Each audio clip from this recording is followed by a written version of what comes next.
This week, GotAUkulele returns with a brand that I thought had turned their back on the ukulele world. Pleased to see this one. Keep watching.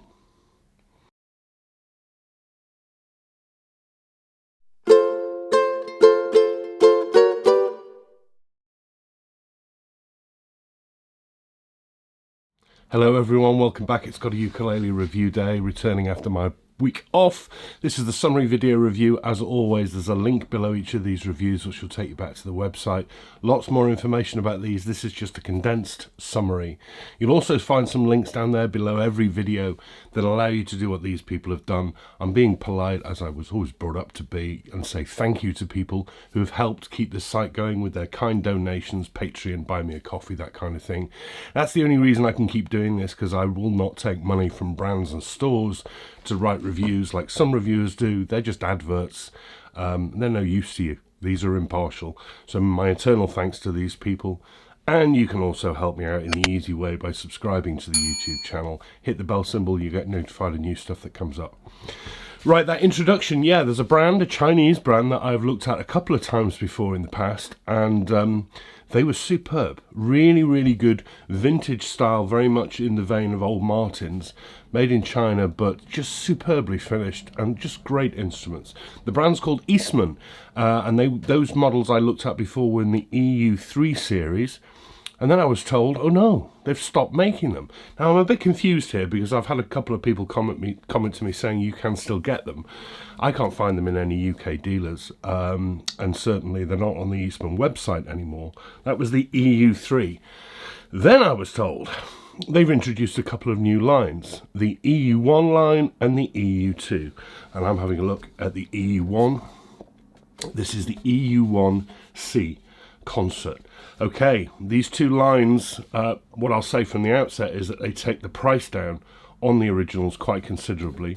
The EU1 line, which comes in concert and tenor, according to the Eastman website, there may be others, is all solid mahogany, and the EU2 line, which is concert and soprano, comes with a solid spruce top and solid oven coal back and sides. Those original EU3s were all solid mahogany, so that's really what I'm comparing this to. I looked at the soprano and the tenor, loved them both. This is the concert version, and it's very similar in many ways, but with some obvious differences. So first of all, we have an all solid piece of mahogany for the top, back and sides, which I think are all two pieces.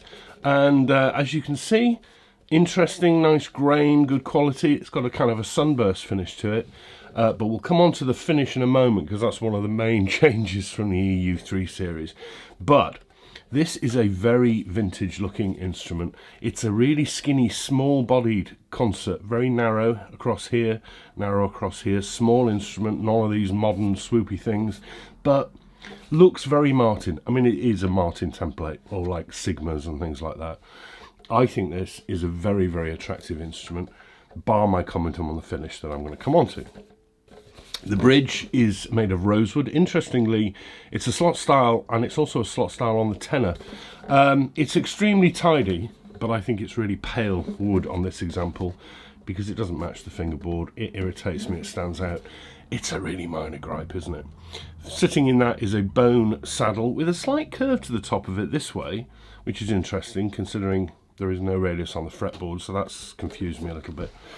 But there we are. But then the differences come in. So whilst on the face of it, it looks like the EU3, this comes with a satin, slightly open pore finish. One of the things I really loved about the EU3 series was they were a nitro finish. That's a natural gloss that kind of over time will meld and melt into the wood. It's what they use on old Gibson guitars, things like that, acoustics. Wonderful finish. Some people like satins, and this is well done, very, very tidy, no pooling. I just don't think it makes the colours pop anywhere near as good as it did on the EU3. Other than that, tortoiseshell binding around the top edge, which is slightly different from the EU3, and the very Martin-esque black and white soundhole rosette. Very, very simple, very, very classy. I really like the look of it. I do wish it was gloss, but I'm really nitpicking. Some people don't like gloss. Inside is extremely tidy. That top's nice and thin. Thin braces, notched linings, no mess. Not much more to say in there. The neck Very vintage looking again in the stain. Looks to be made from only 2 pieces with a very, very well hidden joint here, and then this is all solid. And I love it's very, very Martin-esque. Flattened back profile, really skinny back to it, also satin. So it's got an average nut width of 35mm, 27 G2A. I always say, for me, and this is a subjective thing, the combination of nut width and back profile matters. So I can live, if this was a 35mm nut and a big rounded back profile, I'd find it really difficult to play with my hands. But because of the skinny back profile, I can live with that. The fingerboard, more rosewood. This is in really, really good condition. Look how shiny it is. It's really, really smooth and nicely done. I can never get the focus right on the fingerboards. Very, very traditional frets, almost like bar frets on the top. And we have 17 of those joined at the 12th. So again, that's a very old sort of Martin vintage ukulele style rather than modern concerts which tend to be joined at the 14th. Gives it a much more compact feel, smaller instrument, but it's still a concert scale from here to here. It's amazing how much that difference that makes to the feel of the play. Pearl position markers, again very Martin style, albeit a little bit big, at 5/7 and 1 at the 10th. And you also get those on the side with side dots with an extra one at the 12th. No complaints, 0 sharp edges whatsoever. Really tidy neck. I love the neck on this instrument.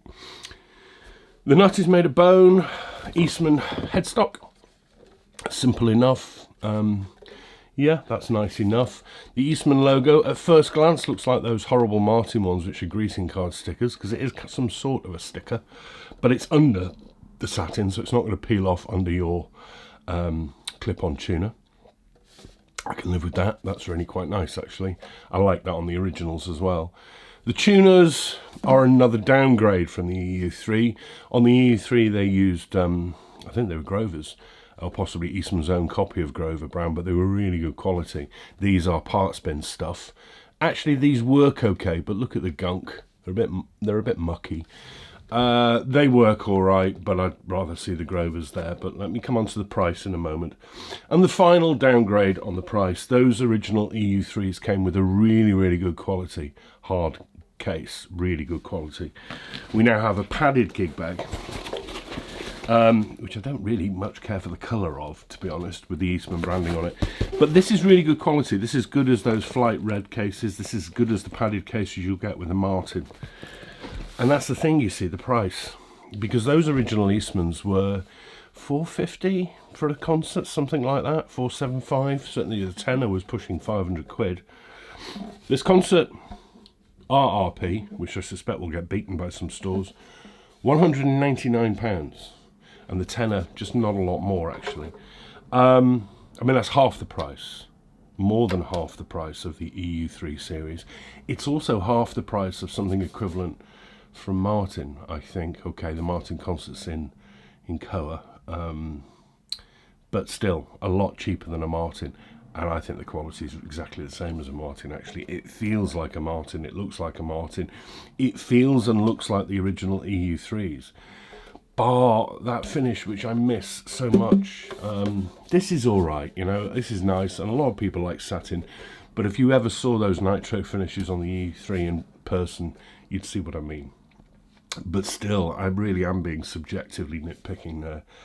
This is a really well-made instrument with a great classy look to it. I know looks are very subjective too, but regular readers of mine know that I love these old-style, vintage-looking ukuleles. And for £199, I think this is a steal so far. Build is excellent, finish is excellent. It is absolutely light as a feather and perfectly balanced. This is 420 grams. There's nothing to it at all. So delicately light, but doesn't feel fragile. Should we have a play? It's all ticks in the boxes so far, as the EU3s were. Little small-bodied concert. I would expect it to be somewhat staccato and more akin to the soprano sound, which is what the little Martin concerts are like. And no bad thing for that, I don't think. And you can tell it's a little bit staccato. It's going to be smaller body. Volume first. Oh, goodness me. Yeah, yeah. Wow, wow, wow, wow. Punch, bang, pow, kapow. That's a really, really punchy little instrument. I mean, if this was a soprano, I'd be in absolute heaven. And the sustain, yeah, it's a bit lower than you'd think you'd expect for a bigger bodied soprano, but I'd expect that. So this is going to be a staccato, bouncy, rhythmical sort of concept. But it's not bad, actually. But so clear, the tone. All of those notes. Yeah.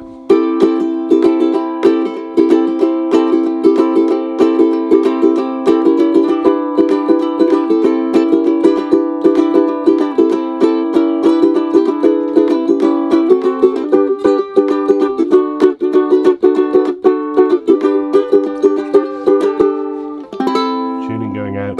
Incidentally, these are, I didn't tell you, these are Ukulele strings. I would probably myself put some form of fluorocarbon on them because I think that suits the small staccato mahogany instruments.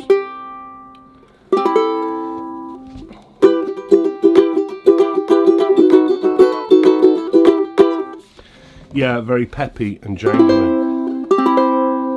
So a real, for the soprano loving, concert curious person.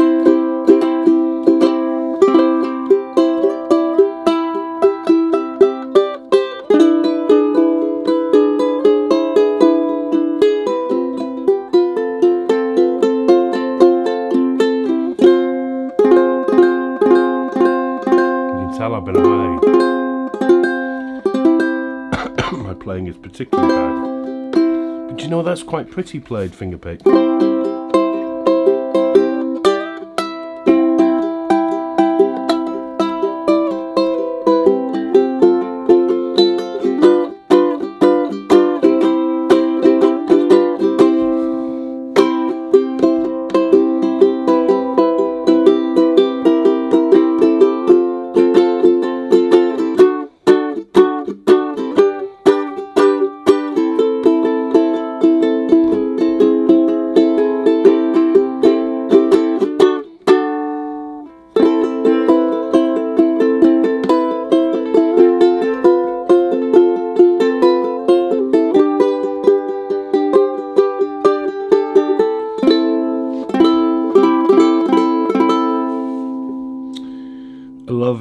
I love it. Yes, there are downgrades to the EU3, but it is more than half the price, less than half the price. What's the best way of expressing that? I never get that one right. It is more than half the price, I think. So it's a great value instrument at $199. The build is just as good. I miss the finish. I prefer the hard case, but that bag's pretty decent actually. And the tuners have been downgraded, but they're easily swapped.